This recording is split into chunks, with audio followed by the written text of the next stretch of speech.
Congratulations on all the success. How did it go? It went really well today. I just had to treat it like a game day, and everything went really well.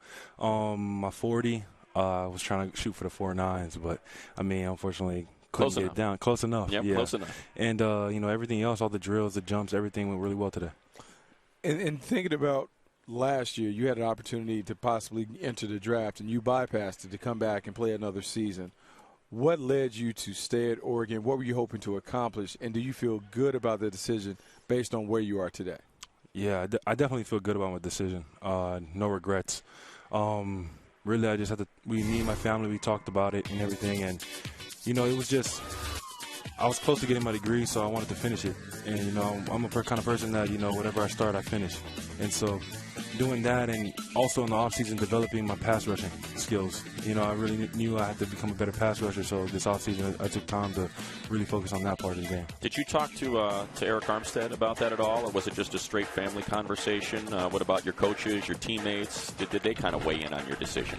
No, none of my teammates really weighed in on the decision. It was just really me and my parents. Yeah. They're there for me for Certainly. Everything. And looking at your pass rushing skills, you said you really wanted to work on that. I look at the production, and it says that you have 10.5 sacks your final season.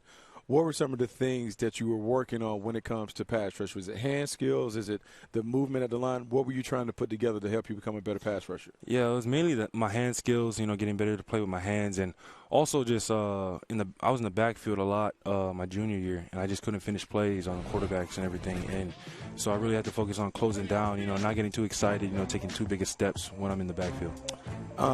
Obviously, we see the accolades on the screen. 2015 Pac-12 Defensive Player of the Year, the All-American stuff, the All-Pac-12.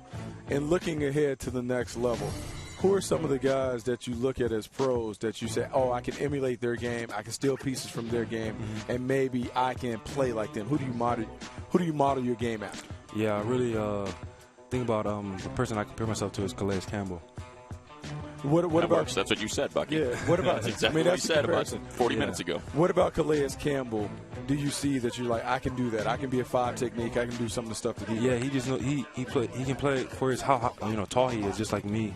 He can play with good leverage. Stay low, and also in his pass rushing games, sometimes he'll beat the guy clean, and sometimes he's fighting through it like double teams and stuff like that. And I felt myself doing that this year.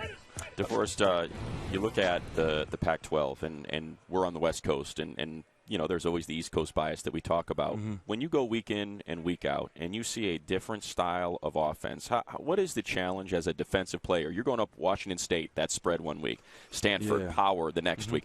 What is it in your preparation? What is that challenge like? Is it the same every week, or how much does it change for you?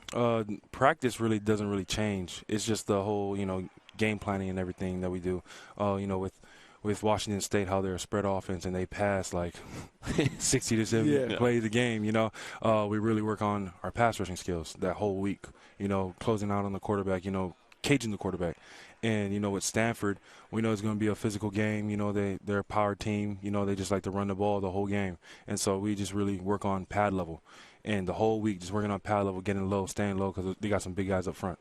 And looking at your background, I see that you were a basketball player, averaged over 11 points a game during your senior season. How has basketball helped you become a better football player? Yeah, it definitely helped, just change the direction. Me, a guy from my size, being able to change direction and all of those things as a D lineman, I feel like it really helped me. All right. Well, DeForest, congratulations on all the success thus far. Good luck the rest of the way through. Where are you headed? Back to San Diego. Are you at Exos? Exos, yeah. Okay. All right. We've talked to quite a few of you guys. You're doing very well out here. So we look forward to seeing you in April come draft time. Thank you.